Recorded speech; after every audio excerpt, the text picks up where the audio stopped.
Contes et légendes du Cotentin.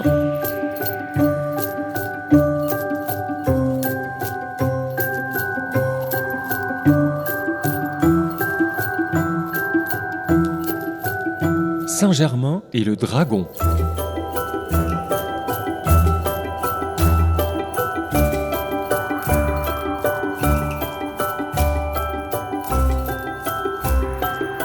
Une terre chargée d'histoires fascinantes où la mer et les landes abritent des mystères qui traversent les âges. Voici comment un homme de Dieu affronta une créature terrifiante. Contes et légendes du Cotentin.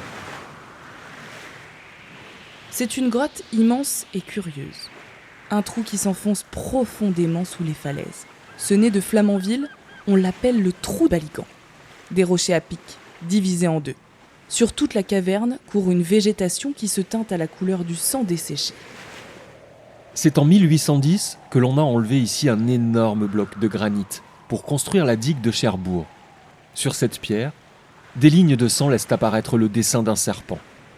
Un animal monstrueux, un dragon à 7 têtes, une bête redoutable qui semait la terreur parmi les habitants. Il hantait les marais et les forêts. Lorsque le monstre avait faim, il courait la campagne à la recherche d'une proie, dévorant hommes et animaux. Ses yeux flamboyaient dans l'ombre. Les villageois, impuissants, se terraient dans leurs chaumières, priant pour un miracle. Désespérés, les habitants du port de Dirette, pour apaiser la bête immonde, sacrifiaient un enfant désigné par le sort. Ce jour-là, en l'an 448, alors que l'on venait de pousser vers l'antre de la bête un malheureux et jeune enfant sacrifié, la population encore rassemblée vit sur la mer calme et unie un homme debout, crosse d'évêque à la main. « C'est Neptune en personne, le dieu des mers !» s'écrient les habitants stupéfaits. « C'est un magicien, il marche sur l'eau !» Le navigateur voguait sur sa rouelle et finit par mettre pied à terre. Il s'appelait Germain, fils d'un guerrier franc engagé dans les légions romaines qui avait envahi la Grande-Bretagne et d'une bretonne répondant au nom d'Aquila. Germain était touché par la grâce et après de brillantes études reçut le sacerdoce. Il était envoyé en mission par saint Sévère de Trèves comme évêque régionnaire. Germain se mit à haranguer la foule. « Mes enfants, je ne suis ni magicien, ni Neptune. Je suis serviteur de Dieu Tout-Puissant.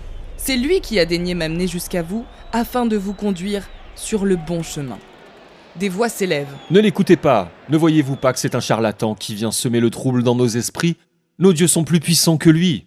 Si tu es si puissant, dit Maximilien, le commandant du port, délivre-nous du monstre tapi là-bas. Il ravage notre pays et sème la terreur, mange nos bêtes et nos enfants. Apprenant l'existence du monstre, Saint-Germain décida d'agir. Il se rendit auprès du dragon, armé uniquement de sa croix et de sa foi. Les villageois effrayés l'implorent de ne pas s'approcher de la bête. Mais Saint-Germain ne fléchit pas.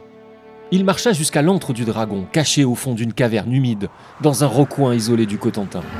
Un bruit énorme ébranla la terre et un fort vent fit écumer la mer. C'était le frémissement des ailes immenses du dragon qui s'agita avec la violence d'une tempête. Le monstre apparut tout à coup devant son antre, prêt à l'engloutir dans ses mâchoires infernales. Pourtant, au lieu de fuir, Saint-Germain leva sa croix et parla d'une voix ferme. « Créature de malheur, par la puissance divine, je t'ordonne de cesser tes ravages. Tu ne sèmeras plus ni la peur ni la destruction, agenouille-toi devant le Seigneur. » Germain s'approcha et fit devant la redoutable bête le signe de la croix.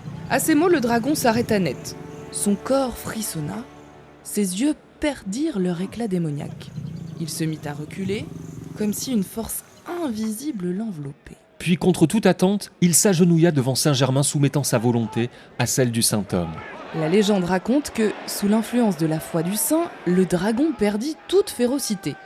Saint-Germain l'attacha avec son étole et le mena docile à travers les villages terrifiés. À la vue de cette scène extraordinaire, les habitants se prosternèrent, louant la puissance divine. Le dragon fut conduit loin des terres habitées. Il fut précipité dans le gouffre naturel toujours rempli par la mer, que l'on appelle Chirane, où il disparut et jamais plus on ne l'aperçut dans le Cotentin.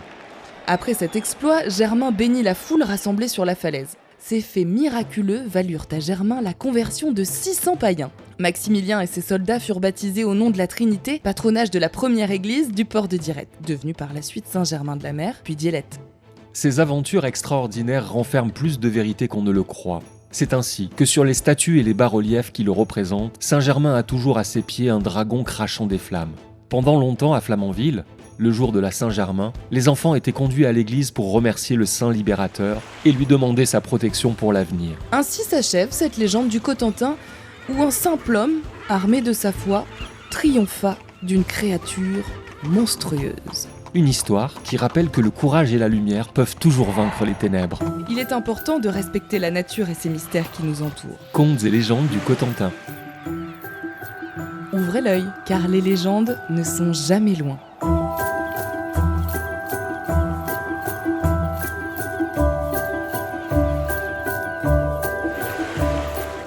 Contes et légendes du Cotentin. Produit par Podcast Média Production, Pour Cotentin unique par nature. d'après le livre de Claude Pitois.